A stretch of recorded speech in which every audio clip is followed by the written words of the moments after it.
you will grow leaner and better if you use this. Supplements to get bigger, not just my opinion, but we will back up everything with the researches.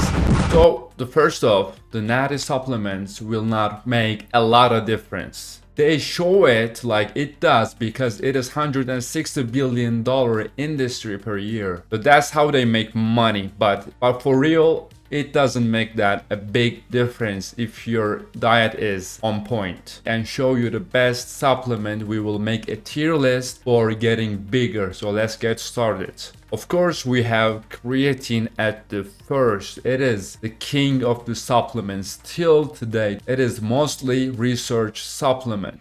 Increases strength, muscle mass, holds more water in your muscles because of the osmosis, because you will have more creatine in the cell. Your muscle will look more fuller because it will have more water. So as I'm 220 pound guy, I hold like 4 pounds of water in my muscles and I see a difference in my body. A little bit difference. For example, I can rep 3 plates for 6 reps at the bench press. When I use creatine, I can rep 7 instead of 6. That's the difference. So what that difference does is you can do slightly heavier reps and it will affect your muscle building aspect. So creatine phosphate is basically turns ADP to ATP. So by increasing our stores of creatine, we increase our ability to provide rapid energy to your muscles when we need. Best bang for your buck, so it is S tier. As you can see from the research, the Scooping Review provides a current map of literature on creatine supplementation in muscle growth in various populations. Creatine is an efficient supplementation for increasing muscle strength, muscle mass, and athletic performance, right? But also it has cognitive benefits as well. So if you're not even working out, I still suggest the creatine for using. The second one is the highly discussed, the BCAA. What it does, it is basically branch chain amino acids. It contains leucine, isoleucine, and valine. So the leucine is the most important, but also they are working synergetic. So if you don't have enough valine, leucine will not do its job. So it is always best to go for BCAA that contains 2:1:1 ratios, not 10:1:1 and stuff. I don't know this brand, just showing to you as an example for the ratios of. So what does BCAA does? So at the basic terms, BCAA is essential amino acids to build our muscle mass. So if you don't have enough amino acids in our amino acid pool when we are building muscle, when we are recovering, if we don't have enough amino acids, our body cannot build that muscle mass. So we need some amino acids in our pool all the time, especially after working out, like 48 hours after working out. When you're taking enough protein, like let's see the researches. You can find all the links below as I said. Like in conclusion, oral intake BCAA had a positive effect on long distance runners' performance on the incremental treadmill test. It suggests that ingestion of 20 grams of BCAA dissolves 400 milliliters of water with 200 milliliters of strawberry juice 1 hour prior to incremental exercise session, increases time to exhaustion.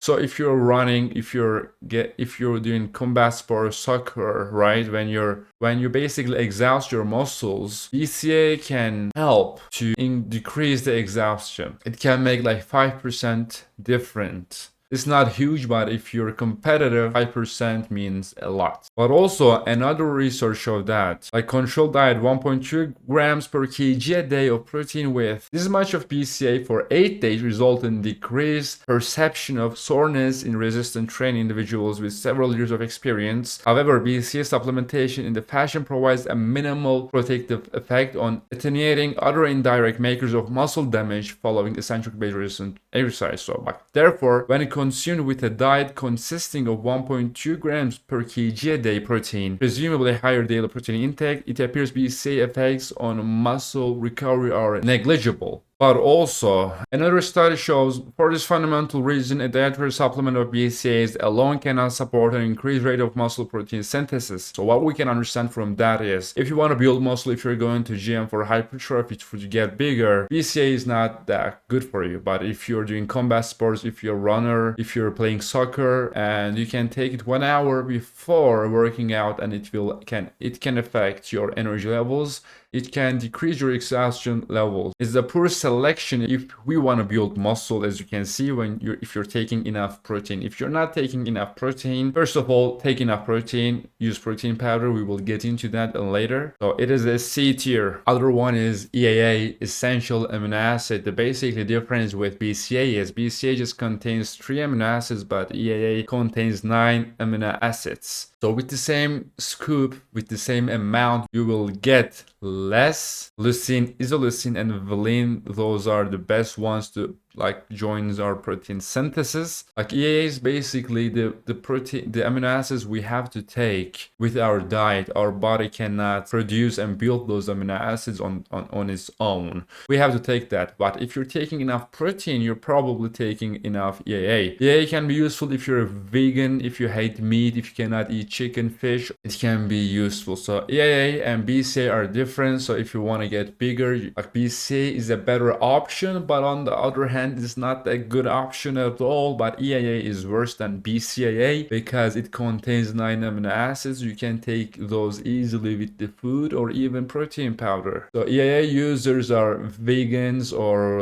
everyday people, not the people who are going to gym. So it is a D tier in our case. Pre-workouts is the S tier because I fucking love them. That's why. Increases pump energy focus, but also I recently made a detailed video about pre-workout. You can find it right here. We discuss every element that pre-workout has and how to find the best pre-workout. To save you time, I recommend Gorilla Mind pre-workouts. It's not sponsored by them, by the way. I would love to, but we are a small channel, not yet. Pre-workout increases your energy, works like a charm. If you're feeling exhausted, it will make you go into the mood, enjoy the workout, do your best. I use it regularly, and if you like pre-workout, you will get bigger eventually. That's the tier I see. Whenever you see a big guy at the gym, probably he's using pre-workout. Look at the influencers. Look at the trend of it. It makes you go crazy. That's what I like. The itchiness. If you don't like the itchiness, avoid beta-alanine. I made a video, you can check it out right here. I don't know which way. Just check that out. But if you like the itchiness, if you want to go crazy, Super Saiyan mode, use pre-workout and do your best at the gym. S tier, because why not? Test boosters. No matter what you take as a test booster, your levels will be in the natty limits. And for reference, the people who are using steroids, testosterone, they're taking at least 2x their natty levels to make good gains. And there is TRT and stuff, but your natty levels will be fluctuating a lot during the day. If it is increased to 100 nanogram per deciliter, it's not a big difference. There are better ways to do that. AR levels, for example, we will come to that in a minute. Androgenic response rate of your body. But it's not useful for building muscle aspect. But if you have a good diet, good sleep, and working out, you should be a healthy individual. But if you're experiencing low testosterone symptoms, go to your doctor and do your blood work and see if you have below 200 nanogram per deciliter testosterone levels. If you do, before hopping on a TRT, which is pinning testosterone on your body at least once a week for your whole life. Before doing that, you can try test boosters. My favorites are Fedoja and Ashwagandha together. You can find it at Gorilla Mind as a Sigma. Product name is Sigma. As always, it's not sponsored as well.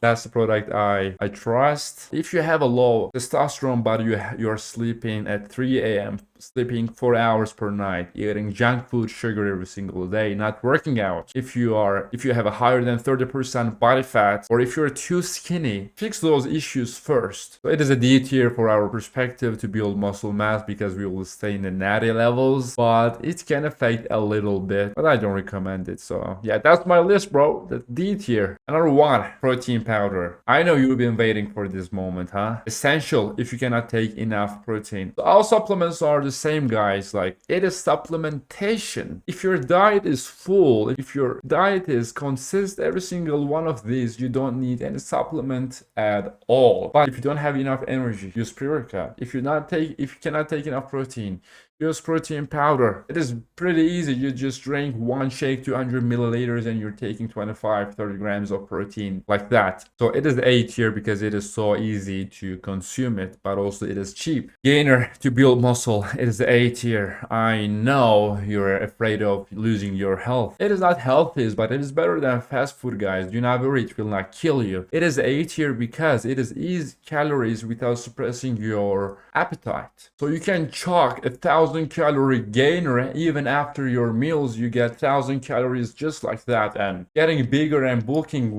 shouldn't be an issue when there is a gainer exists in this world. But also I made a video about how to gain weight. You can find it on my channel. I will not link it. Another one, L-carnitine. I was against it because oral consumption is shitty when you're taking L-carnitine. Bioavailability of this is pretty much 10 to 15% when you use orally. So like 90% goes to trash. The worst, not trash, but it is turning into something called TMAO, which is like related with severe health diseases, but it is not that proven, but it's kinda. But when you eat garlic, it's not making that much TMAO. So there is not much paper about that. But also, like, I know a lot of guys use it and do not see any side effects for the 5-10 years. I know it's not the scientific way of seeing this, but there is no enough paperwork to understand that. But like, I would use it. So if you want to take 500 milligrams of L-carnitine, you can either pin 500 milligrams every single day, because when you pin it, it is 100% bioavailable. Your gut is not gonna digest it and turn it to TMAO, which is like related with health diseases. It is better, but it is hard to pin every single day. Do not worry, it will not affect your natty status if you're pinning L-carnitine. It is not a hormone or anything like that. But if you're not using steroids at all, like me, I'm natty,